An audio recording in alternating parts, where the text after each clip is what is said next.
रक्षासूत्र या राखी को रक्षाबंधन एक के अवसर पर भाई की कलाई में बांधा जाता है। इसे रेशमी धागे और कुछ सजावट की वस्तुओं को मिलाकर बनाया जाता है। इन राखियों का मूल्य भारतीय बाजार में 5 रु से लेकर 1500 रु या उससे अधिक भी हो सकता है। आजकल तो बहनें सोने और चांदी की भी राखी अपने भाइयों को बांधने लगे हैं। ऐसा माना गया है कि श्रवण नक्षत्र में बांधा गया रक्षासूत्र अमरता, निडरता, स्वाभिमान, कीर्ति, उत्साह एवं स्फूर्ति प्रदान करने वाला होता है।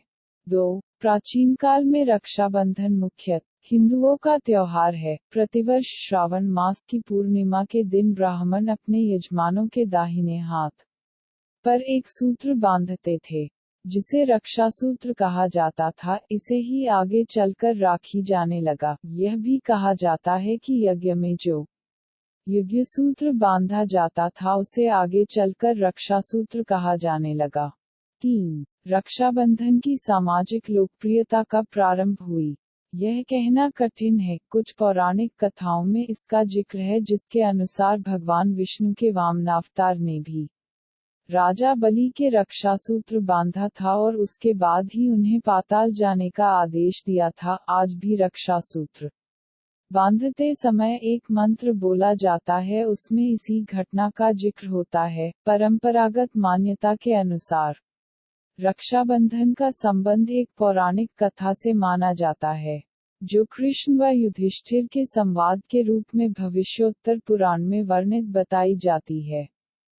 4. इसमें राक्षसों से इंद्रलोक को बचाने के लिए गुरु बृहस्पति ने इंद्राणी को एक उपाय बतलाया था, जिसमें श्रावण शुक्ल पूर्णिमा को इंद्राणी ने इंद्र के तिलक लगाकर उसके रक्षासूत्र बांधा था, जिससे इंद्र विजयी हुए। 5. वर्तमान काल में परिवार में किसी या सभी पूज्य और आदरणीय लोगों को रक्षासूत्र बांधने की परंपरा भी है। वृक्षों की रक्षा के लिए वृक्षों को रक्षासूत्र तथा परिवार की रक्षा के लिए मां को रक्षासूत्र बांधने के दृष्टांत भी मिलते हैं। रक्षासूत्र का मंत्र है, यन बधो बलि राजा दानवेंद्रो महाबल तेन त्वाम प्रतिबद्धनामि रक्षे माचल माचल। इस मंत्र का सामान्य यह अर्थ लिया जाता है कि दानवों के महाबली राजा बलि जिससे बांधे गए थे, उसी से तुम्हें बांधता हूँ, हे रक्षे।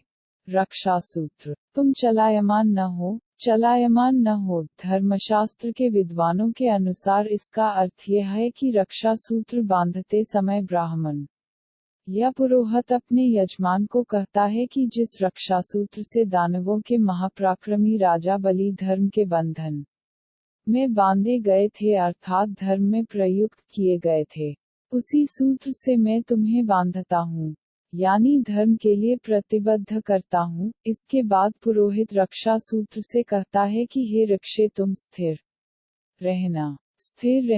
इस प्रकार रक्षा सूत्र का उद्देश्य ब्राह्मणों द्वारा अपने यजमानों को धर्म के लिए प्रेरित एवं प्रयुक्त करना है। शास्त्रों में कहा गया है, इस दिन अपराह्न में रक्षासूत्र का पूजन करे और उसके उपरांत रक्षाबंधन का विधान है। यह रक्षाबंधन राजा को पुरोहित द्वारा, यजमान के ब्राह्मण द्वारा, भाई के बहन द्वारा और पति के पत्नी द्वारा दाहिनी कलाई पर किया जाता है। संस्कृत की उक्ति के अनुसार जनन विधना यस्तु रक्षाबंधन माचरेत स सर्वदोष रहित सुखी संवत्सरे भवेत। अर्थात इस प्रकार विधिपूर्वक जिसके रक्षाबंधन किया जाता है, वह संपूर्ण दोषों से दूर रहकर संपूर्ण वर्ष सुखी रहता है। रक्षाबंधन में मूलतः 2 भावनाएं काम करती रही हैं। प्रथम, जिस व्यक्ति के रक्षाबंधन किया जाता है उसकी कल्याण कामना, और दूसरे, रक्षाबंधन करने वाले के प्रति स्नेह भावना। इस प्रकार रक्षाबंधन वास्तव में स्नेह, शांति और रक्षा का बंधन है। इसमें सबके सुख और कल्याण की भावना निहित है। 3. सूत्र का अर्थ धागा भी होता है और सिद्धांत या मंत्र भी। पुराणों में देवताओं या ऋषियों द्वारा जिस रक्षासूत्र बांधने की बात की गई है, वह धागे की बजाय कोई मंत्र या गुप्त सूत्र भी हो सकता है। धागा केवल उसका प्रतीक है। 6. रक्षासूत्र बांधते समय एक श्लोक और पढ़ा जाता है जो इस प्रकार है। ओम यदावद नंदाशायना हिरण्यम शतानिकाय सुमनस्यमाना तन्माब्धनामी शतशारदाय। 7. साधारण मौली की राखियां भी बाजार में मिलती हैं, छोटे बच्चों के लिए उपहार युक्त राखियां, जिसमें रोशनी वाले खिलौने, टेडी बियर, इलेक्ट्रॉनिक उपकरण व चॉकलेट लगी राखियां भी बाजार में मिलती हैं। बड़ों के लिए चंदन, कीमती निगों, सिंदूर, चावल तथा सोन व चांदी के ब्रेसलेट लोगों में खूब लोकप्रिय हैं। इसके अतिरिक्त रंगीन धागे, मोती व चंदन जड़ित धागे डाक से भेजे जाने के लिए अधिक पसंद किए जाते हैं। अनेक रक्षासूत्रों पर भगवान के भी दर्शन होते हैं। राखियों पर संप्रदाय के अनुरूप देवी देवताओं की प्रतिमा उकेरी और चित्र चिपकाए जाते हैं। दूर दराज व विदेशों में भेजने के अभिनंदन पत्रों के साथ भी राखियां भी मिलती हैं। इसमें भाइयों के लिए राखी के साथ शुभकामना संदेश भी होते हैं। इसके अलावा सुनार और आभूषणों की दुकानों पर चांदी,